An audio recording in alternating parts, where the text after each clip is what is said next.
उत्तराखंड के पहाड़ी इलाकों में एक छोटा सा गांव बसा था, कालागढ़। ये गांव पहाड़ों और घने जंगलों से घिरा हुआ था। दिन में ये गांव आम गांवों की तरह ही दिखता, लेकिन रात के समय यहाँ कुछ अजीब घटनाएं होती थीं।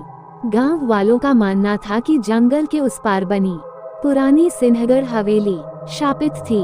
कहा जाता था कि रात के 12 बजे के बाद कोई भी उस हवेली के करीब गया तो वह कभी वापस नहीं लौटा।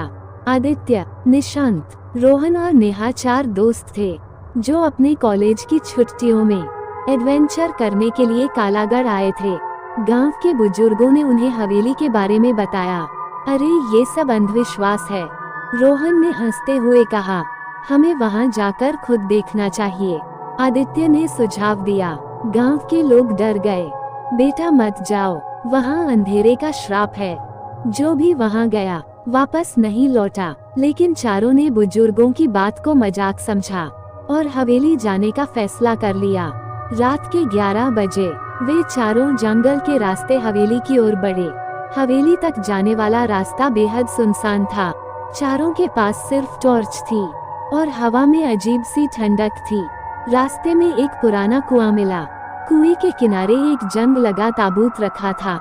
निशांत ने उत्सुकता से ताबूत पर हाथ रखा और तभी कुआं के अंदर से किसी के कराहने की आवाज आई। क्या तुमने सुना? नेहा ने कांपते हुए पूछा। हाँ, कोई है अंदर, आदित्य ने झुककर कुएं के अंदर झांका। अचानक कुएं से एक कंकाल जैसा हाथ बाहर निकला और उसने रोहन का पैर पकड़ लिया। बचाओ, रोहन चीख पड़ा। आदित्य और निशांत ने मिलकर रोहन को खींचा और जैसे ही वे भागे, हाथ वापस कुएं में चला गया। रात के ठीक 12 बजे वे सिन्हगढ़ हवेली के मुख्य दरवाजे पर पहुंचे। हवेली जर्जर और वीरान थी। बड़ी बड़ी दीवारों पर अजीब आकृतियां बनी थीं। अब जब यहाँ तक आ ही गए हैं तो अंदर चलते हैं, आदित्य ने कहा। उन्होंने दरवाजा खोला और एक तेज ठंडी हवा उनके ऊपर से गुजरी। अंदर घुसते ही उन्हें दीवारों पर खून के हाथों के निशान दिखे।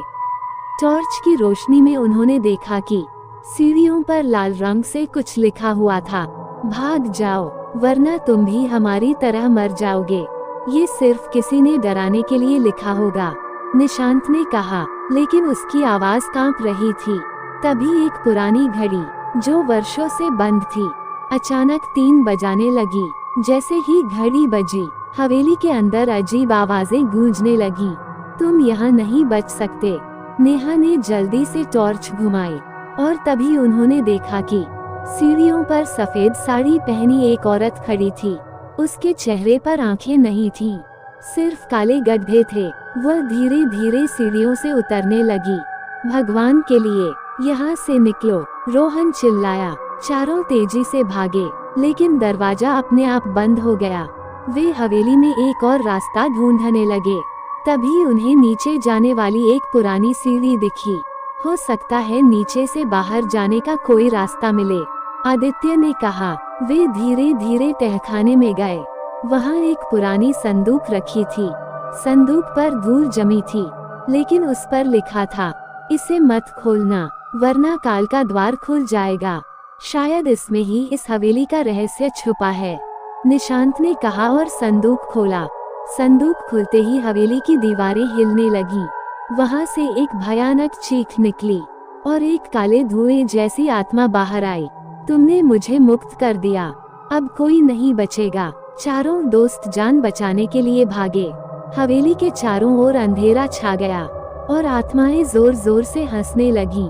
हमें उस संदूक को बंद करना होगा, आदित्य चिल्लाया। निशांत और रोहन दौड़कर संदूक की तरफ गए, लेकिन जैसे ही उन्होंने संदूक को छुआ, उनकी आंखों से खून बहने लगा। नहीं, नेहा चीख पड़ी। आदित्य ने पूरी ताकत लगाकर संदूक बंद किया और अचानक सब कुछ शांत हो गया। हवेली का दरवाजा अपने आप खुल गया। चारों दोस्त तेजी से हवेली से बाहर भागे।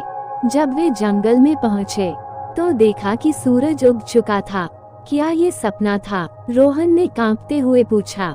नहीं, ये हकीकत थी, आदित्य ने अपने हाथ की ओर इशारा किया, जहां अब भी खून के धब्बे थे। गांव पहुंचने के बाद वे एक पुजारी के पास गए। और पूरी घटना बताई। पुजारी ने सुना और गंभीर स्वर में कहा, तुम लोग बच तो गए, लेकिन जो भी उस हवेली में जाता है वो हमेशा के लिए उससे जुड़ जाता है। मतलब? नेहा ने घबराकर पूछा। पुजारी ने उनकी ओर इशारा किया। अब तुम सब भी उस श्राप का हिस्सा बन चुके हो। हवेली तुम लोगों को खुद बुलाएगी। तभी हवेली की दिशा से फिर वही भयानक हंसी गूंजी। दोस्तों, कहानी कैसी लगी हमें कमेंट्स करके जरूर बताएं। और भी ऐसी ही कहानियों के लिए अभी सब्सक्राइब करें। धन्यवाद।